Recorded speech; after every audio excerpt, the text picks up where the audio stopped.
Hey guys, it's OD here with a new Demon Hunter guide. It's the Rift Guardian Survival Guide, which will be split into 3 parts, this being the first. In this one, I will be covering the 7 bosses mentioned in the introduction.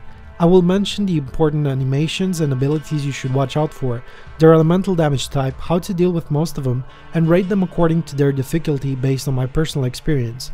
Most of the runs were recorded on Greater Rift 46, since I needed to get footage for all of them and seemed like a decent difficulty to showcase their abilities while also not spending too much time recording. Starting off with Agony Docks. He has several special attacks which you'll have to watch out for. First we have Mortar. You'll be able to see this animation in time since you get several small circles just like any other elite using the suffix. Pretty easy to deal with via smokescreen or vault, where simply moving out of the area the mortars will hit.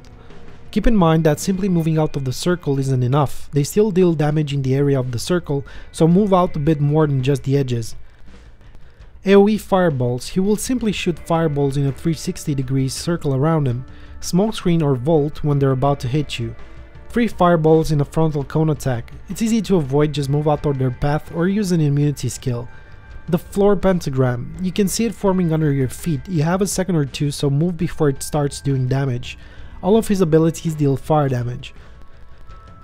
Overall, I'd rate this as an easy boss to deal with when in an open area, to medium if you're in an enclosed space.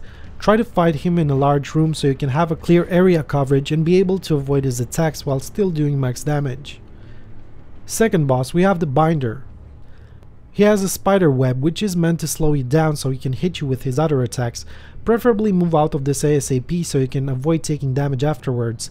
Poison balls, which he will shoot in your general direction, easy to avoid by moving or simply using an immunity skill. He will also spawn some small spiders around him, not really a problem for range classes, so nothing to worry about. His frontal cone of poison balls though, which aren't exactly poison, they're physical damage I think, you have to be careful with these since your immunity amulet won't save you from them.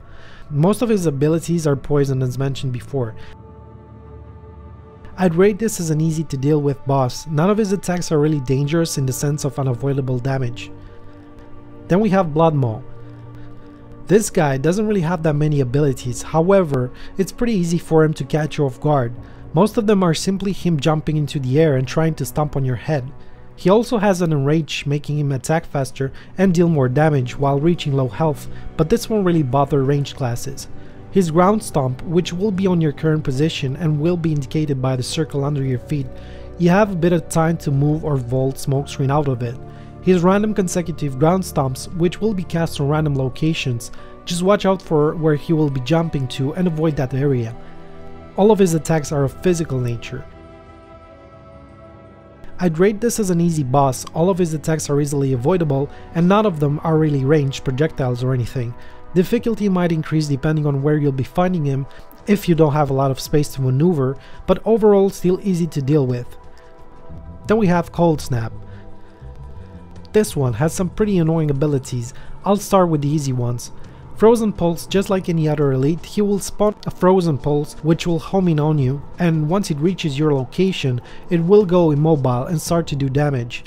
I personally like to let the pulse reach me, then smokescreen and move away or vault, otherwise if you keep moving and trying to avoid it, it will constantly move with you. Small frozen globes, they don't deal damage like frozen for example until they explode. When they do explode, the damage isn't that high, however, considering the amount of globes he spawns, it can get you frozen in a bad place and get you killed through some of his other attacks. Cold Nova, basically it's an AoE damage type of attack in a 360 degrees circle around him. The range is really high as you can see, so try to keep him as far away as possible or you will get hit. Good thing is, he's a pretty easy boss for your follower pets to tank him for whatever reason, so he will not be chasing you around most of the time. Charge, just like any other mob of his type, he has a charge and will use it if you're too close to him. Stay at max range and you'll be safe. All of his spells are cold damage. I'd rate this as a medium difficulty boss towards hard, depending on the area you'll be finding him in. Keep max range at all times and be on your guard to avoid the frozen pulse. Then we have the Sandshaper.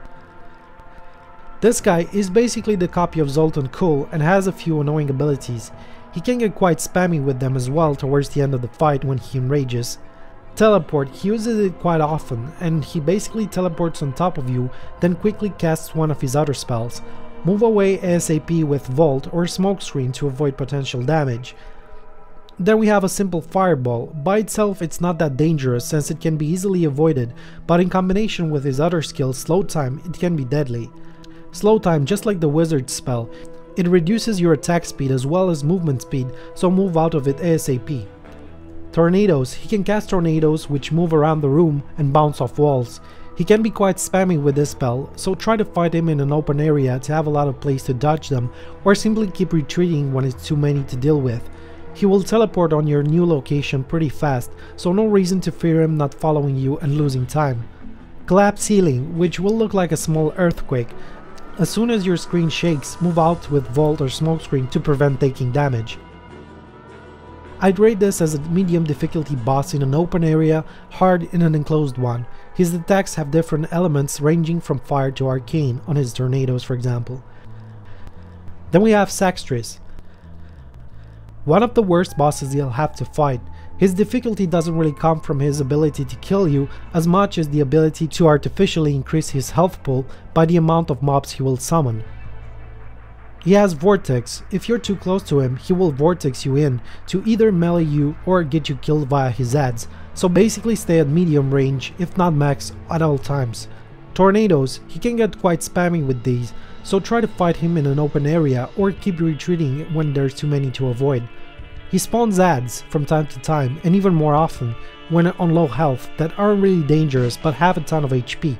It can be quite overwhelming towards the end of the fight, but basically the main issue with this boss is the amount of time it will take you to kill him compared to the other ones. It's the exact opposite of Stonesinger, for demon hunters at least. His spell abilities are arcane. I'd rate this as a hard boss no matter what, simply due to how long it will take you to kill him on higher difficulties. Then we have Tetris. This succubus boss is quite easy. It has a few annoying abilities, but as long as you're focused during the fight, it shouldn't raise any problems. First we have Teleport. She teleports quite often if you're in close range of her, after which she will promptly try to kill you with one of her attacks. Smoky pentagrams, just like Agony Docks and the Man Carver, you'll have time to move out of them before they start dealing damage. Be careful to react in time, either with Volt or Smokescreen. She also has a front cone attacks of fireballs, 2 waves of 3 fireballs each. It's easy to avoid and quite slow projectiles really. Her abilities are fire. I'd rate this as an easy boss. Nothing really dangerous stands out except your focus in moving out of her pentagrams in time. Well, hope you enjoyed this guide guys, and I'll see you in part 2, which should be ready by next week I hope. Don't forget to like and share, it helps a lot. Cheers!